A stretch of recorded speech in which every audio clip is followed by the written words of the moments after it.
Тарихты зерттеген кезде біз тарихи оқиғаларды немесе шындықты өзіміздің пәлсапалық нанымымызға не ұстанымымызға бола алып тастай алмаймыз. Біз дәлелдемелерді зерттеп, олардың бізді шындыққа жеткізуіне жол беруіміз қажет. Заңгер әрі философ доктор Джон Уорик Монтгомери былай деді: Эйнштейннің заманынан бері ешкім табиғат заңдары туралы білімге бола оқиғалардың орын алу мүмкіндігін жоққа шығаруға құқығы жоқ.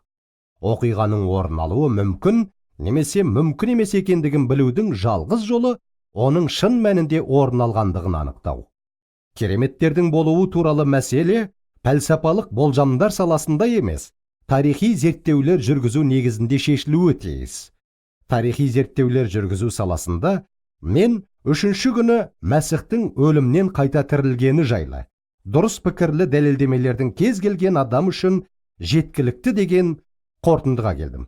Эрланген тарихшысы доктор Этельберт Штауфер өзінің тарихқа қалай қарау керек екендігі жайында былай деді: Тарихшы ретінде біз өзіміз күткенімізге сай келмейтін тосын сыйлармен беттескенде не істейміз? Біздің көз жеткізген барлық ұстанымдарымызды, тіпті біздің заманымыздағы шындықты толық түсіну мүмкін бе? Өз кезінде бір ұлы тарихшы айтқан сияқты, бізде әрине бұл сөзсіз мүмкін.